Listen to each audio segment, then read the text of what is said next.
Če kot podjetnik ali podjetnica tudi ti kdaj naletiš na komentar, kot je recimo tvoje cene so pa previsoke, to je predrago za tvoje storitve ali produkte in se v tem ne počutiš čisto ok, potem je ta video skoraj nujen zate.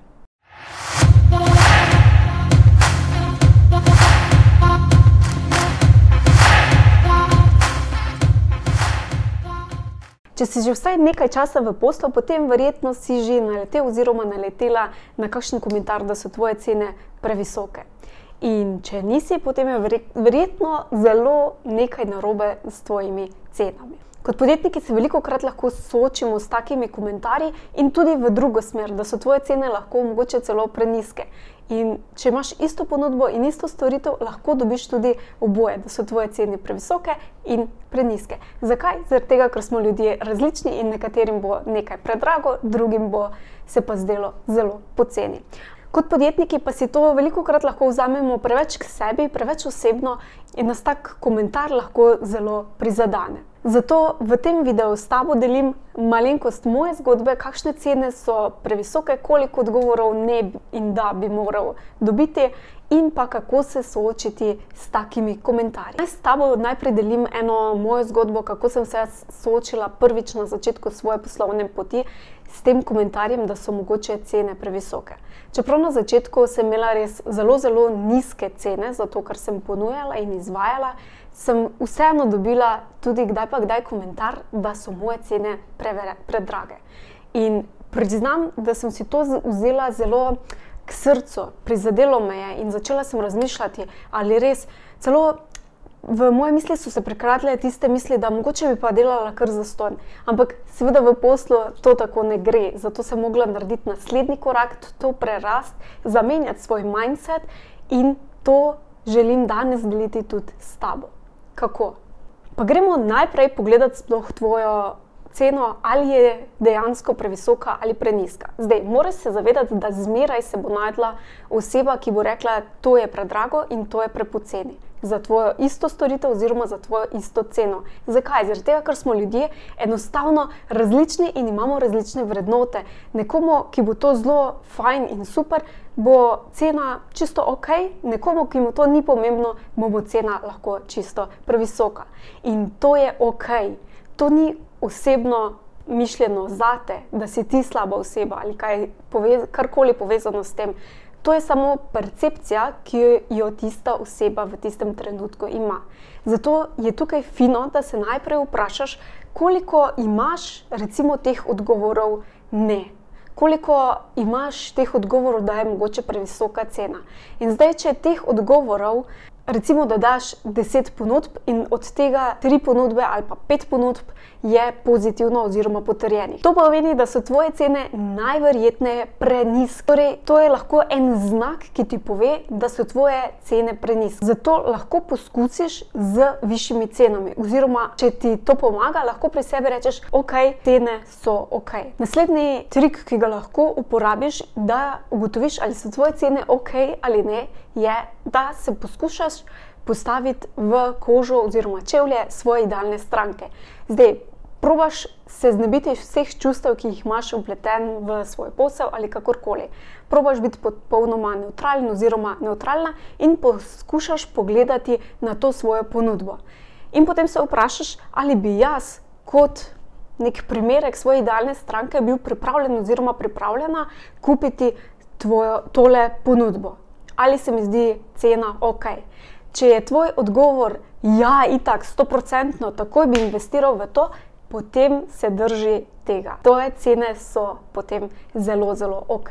Če pa je tvoj odgovor ne, oziroma dobiš tisti občutek, da mogoče pa je to res visoka cena za to, kaj dobiš, potem pa je potrebno, da svojo ponudbo dodelaš. Da dodaš neko dodano vrednost in jo nadgradiš tako, da bo tvoj odgovor ja, brez pomisleka, takoj bi to kupil, če bi to bilo na trgu, ko sem jaz imel recimo tale problem. In zdaj, ko si na točki, ko samozavestno lahko rečeš, ok, ta ponudba je vrhunska, ponujam in za tem tudi stojim, lahko zamenjaš torej mindset In sicer, da vzameš ta odgovor ne iz druge strani, oziroma odgovor, da je nekaj predrago, da so tvoje storitve oziroma produkti predragi, lahko obrneš. In sicer kako? To nima nobene veze s tabo osebno, niti s tvojim poslom, niti s tvojo ponudbo. To samo pomeni, da ta oseba, ki ti je to izjavila, je v trenutku, ki je to izjavila v situaciji, ko zanjo ni to pravi čas, ali pa pač nima takšnih vrednot, da bi to veliko pomenilo. In kaj je to znak zate? To je znak zate, da to ni tvoja idealna oziroma prava stranka. In to je okej. Ti želiš služiti tvojim idealnim strankam, torej tvojim pravim strankam, za katere lahko narediš tudi maksimum in katere bodo tudi ne samo cenile, ampak res vedele, da je tvoja ponudba vredna, torej bodo blazno zadovoljne. Da ti bo še lažje, evo, ti dam še en primer. Naprimer, če gledava nakup enega avtomobila. Zdaj, nekega mogoče cenovno više cenovnega avtomobila. In zdaj, če gledava dve osebi ta avtomobil.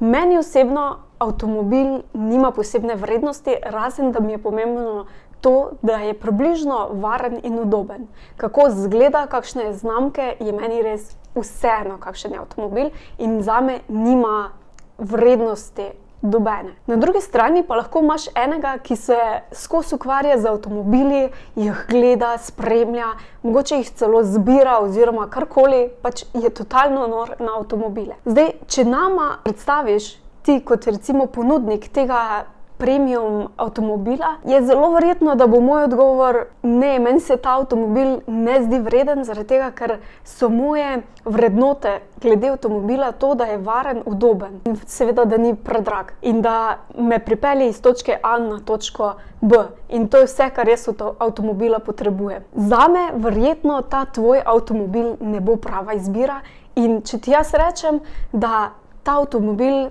je predrag, seveda kaj pomeni? Da je to moj pogled na ta avtomobil in nima nobene veze niti z avtomobilom, niti s tabo.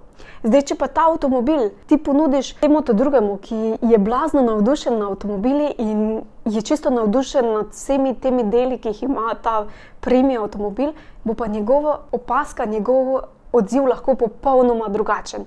Bo pa rekel, wow, ta avtomobil pa je za to, kar ponuja, zelo poceni.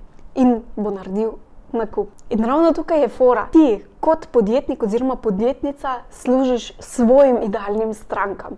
In zato se ne ukvarjaj z tistimi strankami, ki jim ne služiš, ki niso prave zate. Obljubila pa sem ti tudi, da ti dam še nekaj idej, kako se v bistvu v takih situacijah sploh odzvati. Zdaj, verjamem, da je lahko velikokrat zelo neprijetna situacija, ko ti nekdo reče, da je ta cena predraga in ni vredno ali karkoli. Zato je fino, da mogoče imaš v svoji teh knjižnici odzivov lahko pripravljene tudi neke odzive. Zdaj, kako jaz osebno gledam in se je izkazalo kot zelo super način, je ta, da zmeraj, ko dobim takšen komentar, da je nekaj zelo drago ali predrago ali nekaj takega, zmeraj najprej poskušam razložiti, zakaj je takšna vrednost. In potem vidim po odzivu na nasprotni strani, torej te osebe, ali je to razumela ali me sploh ne sliši. In glede na to se tudi jaz potem vprašam, ali so te njene storitve, ali bi jaz želela v bistvu sploh sodelovati s to osebo. Gledam iz stališča, ali mi je njen projekt zanimiv, ali si ga res želim delati, ali želim podpreti to stranko in tako naprej. In če je moj odgovor da, še enkrat poskušam razložiti, zakaj je takšna vrednost in če si res zelo, zelo želim izvesti ta projekt, lahko ponudim celo mogoče nek bonus dodaten.